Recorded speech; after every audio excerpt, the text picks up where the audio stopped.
First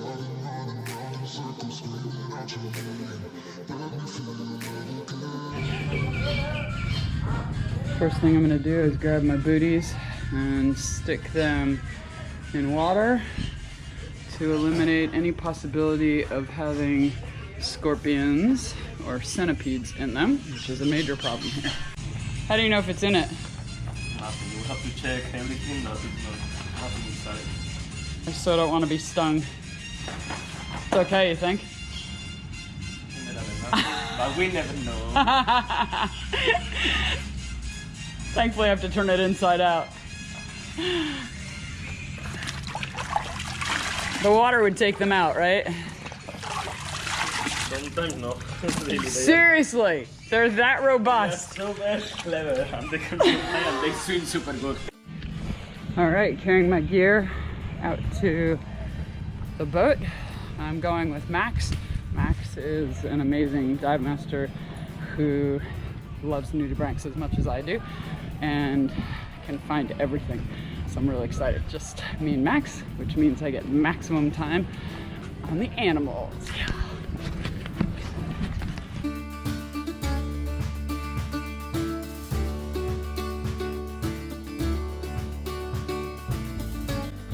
So some of you have asked how difficult it is to set up gear, and for someone who is experienced, it takes about, I don't know, 2 or 3 minutes. Grab yourself a tank, grab yourself a BCD. This is your BCD, the buoyancy control device, so that allows you to adjust your air and buoyancy underwater, and then your regulator. So you've got a regulator for yourself, and then this is called an octopus, just in case the buddy that you have runs out of air or low on air, you can, or has an issue, you can share that from your own tank. And then this here is the pressure hose to put air into the tank, and that is my gauge to tell me how much air I have in the tank. So pretty easy setup. Probably total weight of that is maybe 10 pounds. I'm renting gear now, so I don't have an integrated weight system, so I'm carrying the weight around my waist. So I put on about 6 pounds for getting underwater. So if that was added to the tank and the BCD, it would be a little bit heavy, but we don't have to. And there is one of the best parts about diving. Always in a beautiful place.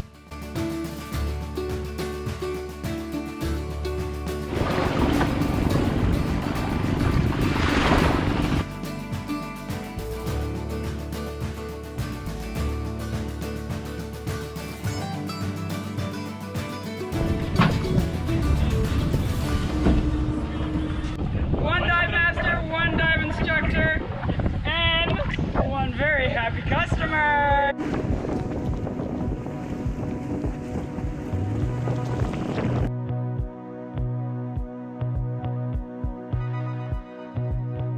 Hands down, it's always great to be diving. But we arrived in Koh Lipe in the middle of the annual coral spawning. Coral spawning is basically the reef having sex.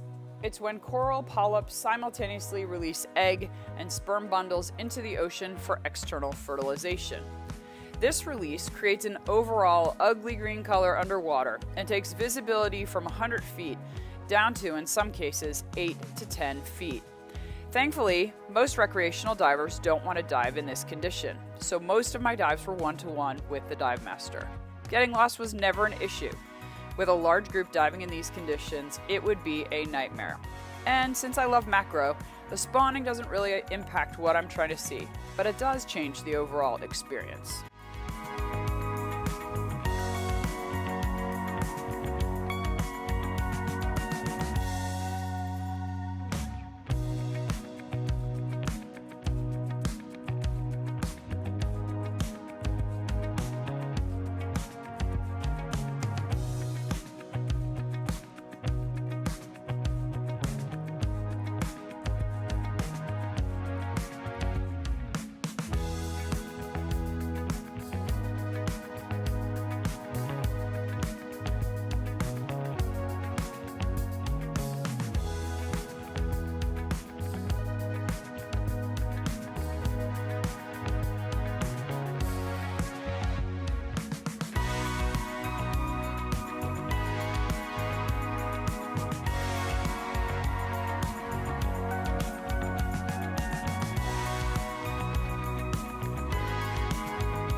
The Dragons Seamoth is a freaky little bottom-dwelling fish living on the sand. At a maximum size of 6 inches, this odd little creature looks more like a giant insect or a flightless bird than a fish. The sea moth is usually seen in pairs, with pairs forming very long bonds. To rid themselves of offensive organisms, sea moths regularly shed their skin in one whole piece, as often as every 5 days. The movement of a sea moth is highly unusual, using its pectoral fins to walk or scurry across the seabed. And to feed, they extend their tube-like mouth and, like a vacuum, suck in small invertebrates.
Being a good diver, filling out my dive log.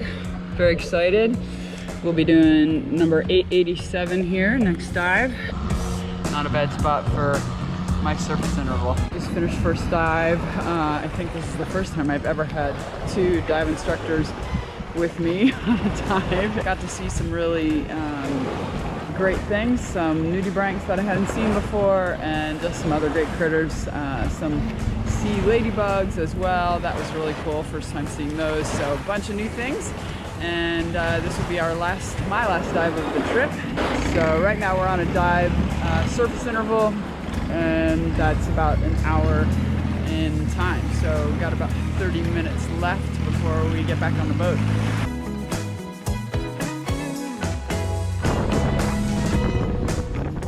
For our second dive, we went back to Koh Lipe to dive Stonehenge, one of the most famous and beautiful sites near Koh Lipe. Resembling the famous Stonehenge in the UK, upright slabs of rock play host to large schools of fish and gorgeous soft corals.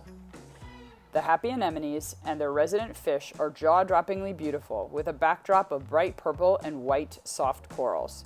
It's no wonder this is a favorite among divers.